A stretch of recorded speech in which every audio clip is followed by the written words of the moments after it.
বন্ধুসকল অষ্ট্ৰেলিয়াৰ পৰা যিসকল ভাৰতীয় মূলৰ মানুহ আছে অষ্ট্ৰেলিয়াত সেইসকলক অষ্ট্ৰেলিয়াৰ পৰা খেদাইছে। আপোনালোকে ঠিকেই শুনিছে, অষ্ট্ৰেলিয়াৰ পৰা খেদাই পঠিয়াইছে। আৰু কিয় কাৰণে পঠিয়াইছে আপোনালোকে ভিডিঅ'টো শেষলৈকে চাব। কি হ'বলৈ গৈ আছে পৃথিৱীখনত, মানে কি হৈ আছে, মানে ধৰিব পৰা নাই, একদম চব উল্টা পুল্টা হৈ আছে কিবা। আপোনালোকে চাব শেষলৈকে ভিডিঅ'টো, সকলো বুজি পাব। এটা মানে অকল্পনীয় বস্তু কিছুমান হৈ আছে পৃথিৱীত আজি কেইদিনমানৰ পৰা। বন্ধুসকল ভাবক, যি সময়ত আমি বাংলাদেশীখিনি ভাৰতৰ পৰা খেদাবলৈ বিচাৰিছোঁ, কাৰণ আমাৰ নিবনুৱা সমস্যা ইমানেই বৃদ্ধি পাইছে ভাৰতত, সেই সময়ত যদি ভাৰতৰ পৰা বিদেশত গৈ থকা যিসকল মানুহ আছে, বিভিন্ন ঠাইত আছে, বিদেশৰ বিভিন্ন লণ্ডনত আছে, আমেৰিকাত আছে, পৃথিৱীৰ প্ৰত্যেকখন দেশতে ভাৰতীয় মানুহ আছে, তাতে অষ্ট্ৰেলিয়াত 8.4 লাখ মানুহ আছে। সেই মানুহখিনিক যদি অষ্ট্ৰেলিয়াৰ পৰা খেদি পঠিয়াই ইণ্ডিয়ালৈ, তেওঁলোকক ভাৰত চৰকাৰে ক'ৰ পৰা সংস্থাপন দিব, আৰু ভাৰতত অলৰেডি থকা নিবনুৱাখিনিক ক'ৰ পৰা সংস্থাপন দিব, আৰু এটা মানে বেলেগ কিবা হ'বলৈ গৈ আছে। আপোনালোকে গোটেই ভিডিঅ'টো শেষলৈকে চাব, তেতিয়া বুজি পাব। অষ্ট্ৰেলিয়াত ভাৰতীয় মূলৰ লোকসকলক লৈ বিৰোধিতা বাঢ়িছে। 20,000 অষ্ট্ৰেলিয়া মানুহে দেওবাৰে ৰাজপথত ওলাই আহি ভাৰতীয় মূলৰ যিসকল মানুহ আছে অষ্ট্ৰেলিয়াত বাস কৰি আছে তেওঁলোকৰ বিৰুদ্ধে বিৰোধিতা কৰিছে। আৰু আমি জানো যে অষ্ট্ৰেলিয়াত বেছিভাগ অষ্ট্ৰেলিয়াৰ মানুহ কম, কাৰণ অষ্ট্ৰেলিয়াৰ জনসংখ্যা বহুত কম। তাত বেলেগ বেলেগ দেশৰ পৰা আহি যিসকল প্ৰবাসী মানুহ আছে সেইসকলৰ জনসংখ্যা লৈহে অষ্ট্ৰেলিয়াখন গঠন হৈছে। গতিকে অষ্ট্ৰেলিয়াৰ নিজৰ জনসংখ্যাৰ মানুহ বহুত কম আছে, কিন্তু তাৰ পিছতো ভাৰতীয় মূলৰ মানুহখিনিক কিয় খেদাই পঠিয়াব বিচাৰিছে, এইটো এটা ডাঙৰ বিষয় হৈ পৰিছে। আৰু অষ্ট্ৰেলিয়াত যি আন্দোলন কৰিছে, এই আন্দোলনৰ মেইন লক্ষ্যটোৱে হৈছে ভাৰতীয় মূলৰ লোকসকল, আৰু সেই লোকসকলৰ এতিয়া অষ্ট্ৰেলিয়া মানুহৰ নিচানা হৈ পৰিছে। তেওঁলোকৰ মেইন লক্ষ্যটোৱে হৈছে ভাৰতীয় মূলৰ লোকসকল। কিন্তু এই আন্দোলনৰ আঁৰত কোন আছে, কোনে কি কাৰণে ভাৰতীয় লোকসকলক খেদি পঠিয়াবলৈ বিচাৰিছে বা খেদি পঠিয়াবলৈ কোৱা হৈছে? ইয়াৰ প্ৰধান কাৰণ হৈছে অষ্ট্ৰেলিয়াত যি ভয়ানক নিবনুৱা সমস্যা হৈছে, সেই নিবনুৱা সমস্যা আৰু জনসাধাৰণে তাৰ ঘৰসমূহ সংকটত পৰিছে, নিবনুৱা সমস্যা বাঢ়িছে, সংকটত পৰিছে। কিন্তু ভাৰতীয় মানুহখিনিকে কিয় খেদি পঠাব বিচাৰিছে? পৃথিৱীৰ সকলো দেশৰ মানুহেতো তাত আছে। ইয়াৰ কি মেইন কাৰণ হ'ব পাৰে?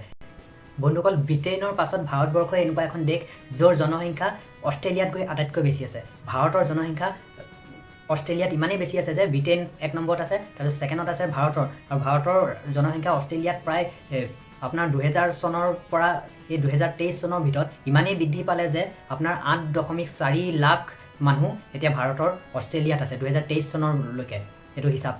আৰু তাৰ কাৰণে অষ্ট্ৰেলিয়াৰ মানুহে যি খাদ্য সংকটত বা নিবনুৱা সমস্যাত ভুগিছে, আপোনাৰ মানুহবিলাকৰ কাম বন নাইকিয়া হৈছে, এটা ঘৰবিলাকৰ সমস্যাত পৰিছে, সেই সমস্যাক লৈ কিছুমান মানুহে কিছুমান আন্দোলন কৰিছে। আৰু আটাইতকৈ ডাঙৰ কথা, অষ্ট্ৰেলিয়াৰ মানুহে কৈছে যে ইণ্ডিয়াৰ মানুহে গৈ তাত 5 বছৰত যি জনসংখ্যা বৃদ্ধি কৰিলে, সেই ইটালীৰ পৰা যিখিনি মানুহ গৈ পেলাই অষ্ট্ৰেলিয়াত আছিলে, ইটালীৰ পৰা গৈ অষ্ট্ৰেলিয়াত থকা মানুহে 100 বছৰতো সিমান মানে জনসংখ্যা বৃদ্ধি কৰা নাই যিমান জনসংখ্যা বৃদ্ধি ইণ্ডিয়াৰ মানুহে 5 বছৰত, মাত্ৰ 5 বছৰত ইমানেই জনসংখ্যা বৃদ্ধি কৰিলে অষ্ট্ৰেলিয়াত। ইটালীৰ মানুহে 100 বছৰতো ইমানখিনি কৰা নাই বুলি কৈছে তেওঁলোকে। আৰু সেইটো কাৰণেই অষ্ট্ৰেলিয়াৰ মানুহৰ এতিয়া মেইন লক্ষ্যই হৈ গৈছে ভাৰতীয় মানুহ, যে ভাৰতীয় মানুহখিনিক ইয়াৰ পৰা খেদাব লাগে। আৰু কিছুমান মানুহে কৈছে যে অষ্ট্ৰেলিয়াত ইছাই ধৰ্মৰ যিখিনি মানুহ আৰু সেই মানুহখিনিৰ বাহিৰে আৰু বেলেগ ৰঙৰ মানুহ তাত থাকিব নোৱাৰিব, কাৰণ অষ্ট্ৰেলিয়াৰ মানুহবিলাকক কালাৰ ইণ্ডিয়াৰ মানুহবিলাকৰ কালাৰৰ সৈতে নিমিলে। এতিয়া অষ্ট্ৰেলিয়াৰ প্ৰধানমন্ত্ৰী আৰু কিছুমান বিৰোধী দলৰ চৰকাৰে কৈছে যে ভাৰতৰ যোনখিনি মানুহ আছে সেই মানুহখিনিৰ অষ্ট্ৰেলিয়াত কিছুমান ইতিবাচক অৱদান আছে, যে তেওঁলোকেও ভাৰতীয় মানুহখিনিও আহি ইয়াত বহুত বছৰ বাস কৰি আছে, কিছুমান তেওঁলোকৰো অৱদান আছে আমাৰ অষ্ট্ৰেলিয়াখনক লৈ, আমাৰ সমাজ সংস্কৃতিক লৈ, আমাৰ অৰ্থনীতিক লৈ, এনেকুৱা কিছুমান তেওঁলোকেও কাম কৰিছে, অৱদান আছে। কিন্তু কিছুমান সোঁপন্থীৰ গোট বা দলে কৈছে যে অষ্ট্ৰেলিয়াত ইছাই ধৰ্মৰ বাদে বেলেগ কোনো থাকিব নোৱাৰে, বেলেগ ৰঙৰ মানুহ কেতিয়াও থাকিবই নোৱাৰে, খেদি পঠিয়াব লাগে। তাক লৈ আন্দোলন কৰি আছে। আৰু তাৰ উপৰিঞ্চি ইণ্ডিয়া মানুহখিনিক খেদিবৰ কাৰণে তেওঁলোকে নানান মানে কিছুমান প্ৰক্ৰিয়া আৰম্ভ কৰিবলৈ লৈছে। মুঠতে অষ্ট্ৰেলিয়াৰ পৰা ইণ্ডিয়া মানুহখিনিক খেদি পঠিয়াব লাগে। তাৰ উপৰিঞ্চি তাৰ কিছুমান গোত্ৰ বা দল সংগঠনে বা কিছুমান চৰকাৰৰ কিছুমান দলে ভয় খাইছে যে অষ্ট্ৰেলিয়াৰ যিসকল ভাৰতীয় মানুহ আছে সেই মানুহখিনিয়ে তাত লিবাৰেল নামৰ এটা ৰাজনৈতিক দলক ছাপোৰ্ট কৰে, আৰু ছাপোৰ্ট কৰাৰ কাৰণে ভৱিষ্যতে অষ্ট্ৰেলিয়াৰ চৰকাৰে যোনটো ইলেকশ্যন ব্যৱস্থা, সেই ইলেকশ্যন ব্যৱস্থাত ভাৰতীয় মানুহখিনিয়ে প্ৰভাৱ বিস্তাৰ কৰিব, তেওঁলোকে সেই দলক ভোট দি পেলাই তেওঁলোকৰ ইলেকশ্যনত প্ৰভাৱ পেলাব বুলি সেই হিচাপেও এটা ভয় খাই এটা ৰাজনীতিক কিছুমান আপোনাৰ সৃষ্টি কৰিছে, যাৰ ফলত ৰাজনীতিৰ সেই লোকচানটো যাতে তেওঁলোকৰ নহয়, সেইটো কাৰণেও ভাৰতীয় মানুহখিনিক তাৰ পৰা কিছুমান খেদি পঠিওৱাৰ প্লেনিং কৰিছে, তেনেকুৱাও হ'ব পাৰে। আৰু সেইটো স্বয়ং তাত চৰকাৰে সেইটো কৈছে। তাৰ উপৰিঞ্চি তাৰ প্ৰধানমন্ত্ৰীয়ে কৈছে যে যিসকল আন্দোলনকাৰী আছে তেওঁলোক জলবায়ুৰ পৰিৱৰ্তনৰ বিৰোধী, গৰ্ভপাতৰ বিৰোধী, তাৰপিছত ট্ৰাম্পৰ সমৰ্থক বুলি কৈছে, যে তেওঁলোক ট্ৰাম্পৰ সমৰ্থক আৰু সেইসকলেহে গৈ পেলাই আন্দোলন কৰি আছে এই বুলিও কৈছে।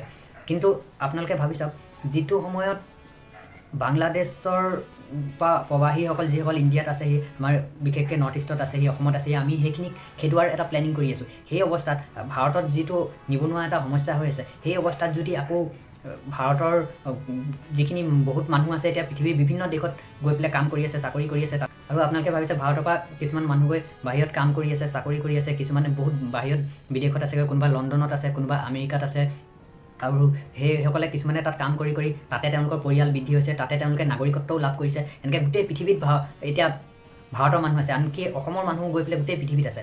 সেই অৱস্থাতো ভাৰতত ইমান নিবনুৱা সমস্যা বাঢ়িছে, কিছুমান ডাঙৰ সমস্যা বাঢ়িছে, সমস্যাৰ ওপৰত সমস্যা, তাৰ উপৰিঞ্চি বাংলাদেশৰ প্ৰবাসীখিনি আছেই, আৰু বেলেগ দেশৰো আহি কিছুমান ইণ্ডিয়াত আছে। সেই অৱস্থাত যদি অষ্ট্ৰেলিয়াৰ 8.4 লাখ মানুহ যদি আকৌ ইণ্ডিয়ালৈ পঠিয়াই দিয়ে, ভাবক সেইসকলে কি মানে নিবনুৱা সমস্যা মানে ইমানেই বাঢ়ি আছে, তাৰপিছতো তেওঁলোকক ক'ৰ পৰা সংস্থাপন দিব, আৰু যিসকল নিবনুৱা হৈ পৰি আছে তেওঁলোকক ক'ৰ পৰা সংস্থাপন দিব, আৰু বেলেগ দেশৰ পৰাও যদি তেনেকৈ ইণ্ডিয়ানখিনি খেদি পঠিয়ায়, কি হ'ব মানে এখন আপোনালোকে নিজে কল্পনা কৰক, কিমান নাটনি হ'ব, কি হ'ব, মানে একদম পৃথিৱীখন বেলেগ কিবা এটা হ'বলৈ গৈ আছে। গতিকে এইটো যাতে নহওক, অষ্ট্ৰেলিয়াৰ মানুহখিনিয়ে বুজি পাওক, ভাৰতীয়সকলেও তাত মিলিজুলি থাকক, আমি সেইটো বিচাৰোঁ। আৰু আপোনালোকে যদি মোৰ চেনেলটো ছাবস্ক্ৰাইব কৰা নাই, ছাবস্ক্ৰাইব কৰি ল'ব, যাতে আৰু কিছুমান এনেকুৱা খবৰ কেতিয়াবা পালে দি থাকিব পাৰোঁ মই, আৰু চেনেলটো ছাবস্ক্ৰাইব কৰি ল'ব।